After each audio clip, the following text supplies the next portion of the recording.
중국 배터리를 제외하고 세계 랭킹으로 보면 우리나라 업체가 어쨌든 1위가 지금 LG엔솔입니다. SK온이라든지 삼성 SDI가 어쨌든 상위 5위권 안에 들어간단 말이에요. 에코프로 BM이라든지 포스코 퓨처엠이라든지 이런 것도 글로벌 탑티어 안에 들어가 있고 그 시장에서 놓고 보면은 글로벌 1위라는 얘기잖아요. 우리가 또 혜택을 볼 수 있는 데가 뭐가 있냐면 전해액 쪽이 있습니다. 중국산이 못 들어가게 되면 그 30%가 미국에 들어가서 이제 움직인다고 하면 그 중에서 1위는 국내 업체가 있어요.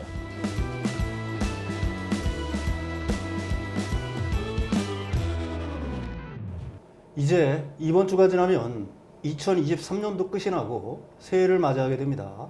2023년을 돌아보고 2024년에 주식시장은 어떻게 대비하면 좋을지 살펴보겠습니다.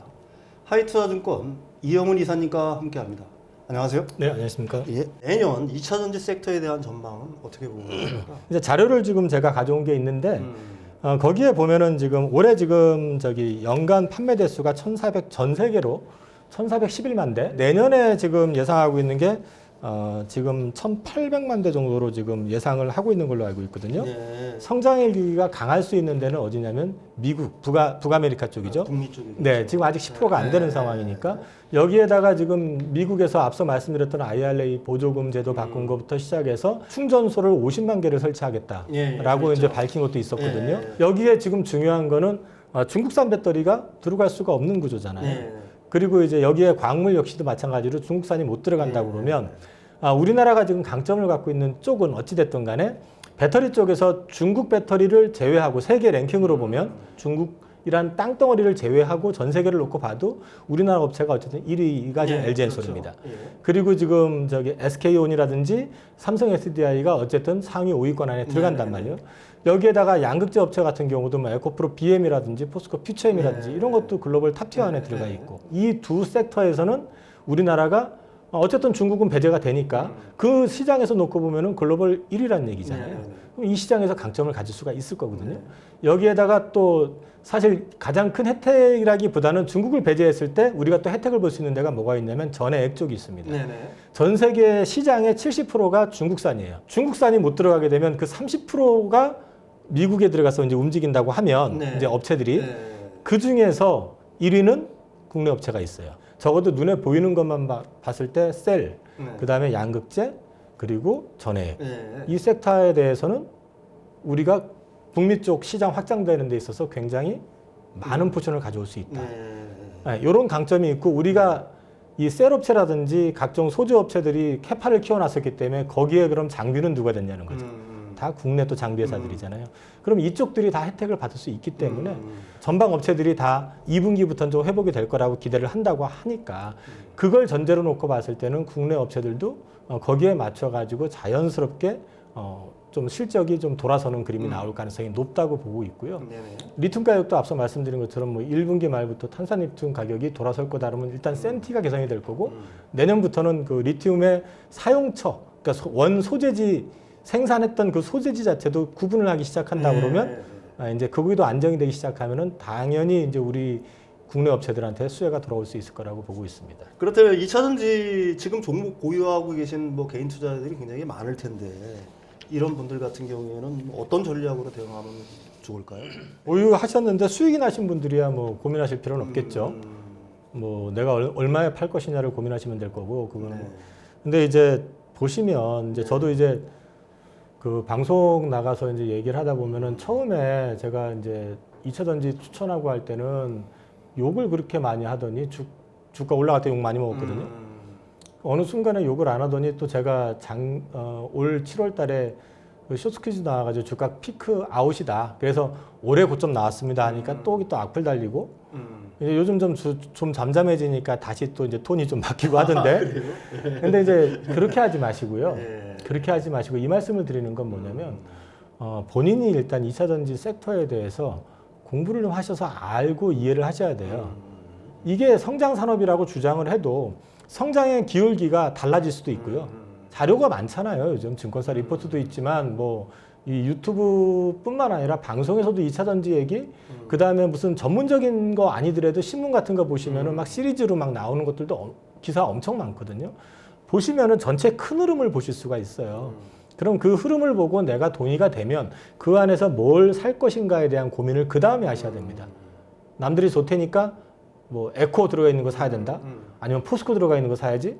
아니면 뭐 장비를 사야지. 뭐 이렇게 덥석 사놓고 난 다음에 나중에 빠지면 이게 왜 빠졌는지 몰라서 고민하고 이렇게 하시지 마시고 공부를 하시라는 말씀을 좀 드리고 싶고요. 일단은 고점에서 많이 물리신 분들이라면 저는 연말 연초 어쨌든 반등이 좀 나올 거라고 보고 있거든요. 그 시점에서 일부 비중을 조금 줄이시는 것도 나쁘지 않다. 고점에서 많이 물리신 분들이라면.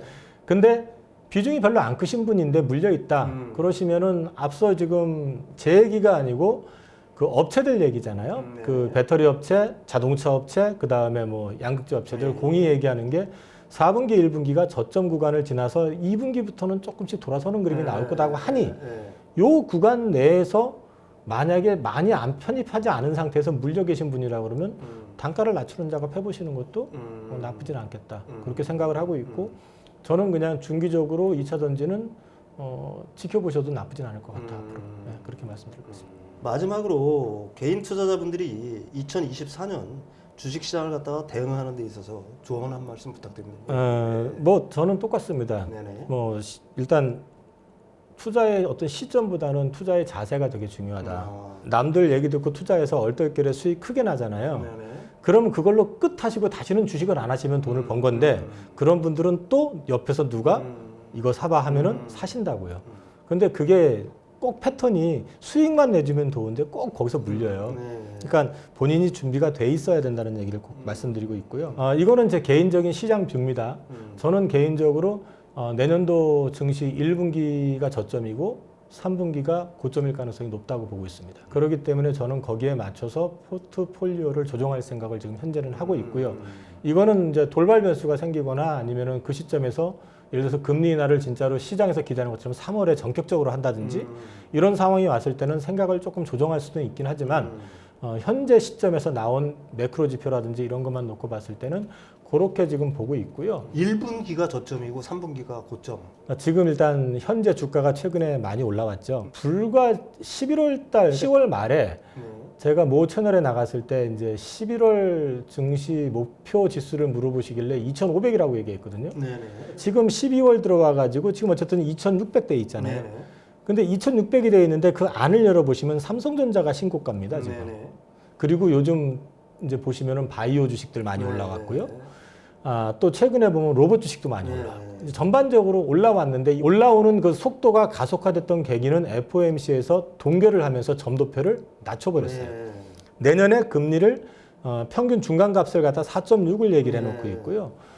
최저를 한 3.96 정도를 보고 있기 때문에 내년에 최대 금리를 만약에 인하를 한다고 그러면 인하폭이 한 150포인트까지 1.5%까지도 떨어질 수도 있다고 보고 있어요. 네. 그렇게 보고 있기 때문에 이제 요 기대감 때문에 주가가 지금 많이 올랐는데 시장에서는 3월부터 금리 인하 할 거라고 아예 베팅을 하고 있습니다, 지금. 근데 이제 그게 3월부터 될지 저는 개인적으로 지금 5월, 6월 생각하고 있거든요.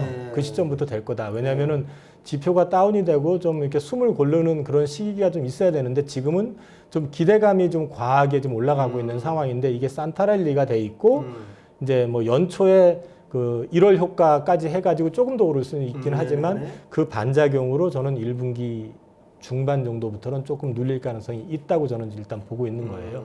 그래서 1분기 중후반 그때 정도가 저점 아니겠느냐. 금리를 이제 낮추는 기대감 시점 또는 낮추게 되는 타이밍 그런 거하고 맞물려서 올라갈 건데 보통 금리를 낮추면 주가가 빠지는데 왜 그렇게 금리를 낮추는데 주가가 오를 거라고 보느냐 이제 말씀을 하시는데 그런 부분들은 이전까지는 이 금리를 낮출 때 보면요 급하게 낮췄었습니다. 왜? 문제가 생겼거든요. 문제가 생겨가지고 기준금리를 쫙 올려놓고 난 다음에 뭐 하나가 부러지는 거죠. 상업용 부동산이 부러지든 아니면 뭐 어떤 이슈가 터지든 코로나 팬데믹이 터지든 갑자기 절벽이 생기니까 소비를 살리고 하기 위해서 금리를 확 낮춰버렸었는데 지금은 금리를 계속 올렸는데 미국이 경기가 안 죽어요. 지금도 여전히 강해요, 소비도. 그런데 물가는 이제 다운이 되기 시작한 거죠. 물가가 다운이 됐다는 거는 물가가 가격이 떨어진 게 아니라 YOY 기준으로 했을 때 이제 상승폭이 줄어들었다는 얘기잖아요. 이제 이게 완만하게 줄어들었다는 얘기는 급하게 올랐던 게 있었기 때문에 이제 줄어드는 폭이 이제 급하게 빠지니까 최근 6개월치를 연율로 계산하면 PC가 한 2.7, 6 그 정도 됩니다. 그러면 연준이 얘기하는 2%대 온 거잖아요, 거의. 그러면은 이게 이런 부분들이 이제 작용이 되면서 금리를 다운시켜 가면서 시장에 어떤 경색의 어떤 가능성이나 충격의 가능성을 완충시켜주는 역할을 할 거라고 보고 있기 때문에 주가가 내년에 좋을 거다. 근데 3분기를 왜 이제 제가 고점이라고 생각하냐면 4분기는 아무래도 이제 미국 대선 앞이잖아요. 시끄러울 가능성이 있다. 연말부터 내년 1년을 얘기하는 거는 제가 무슨 점쟁이도 아니니까 틀릴 수도 있어요. 근데 이제 이런 생각을 가지고 일단 시장을 보고 있다고 말씀드리고 있습니다. 투자라는 거는 개인의 판단, 그다음에 개인의 공부 이런 것들이 전제가 되지 않으면 어떤 전략 자체라는 게 사실 뭐 무의미하다는 얘기로 들려요. 네네, 맞습니다. 알겠습니다.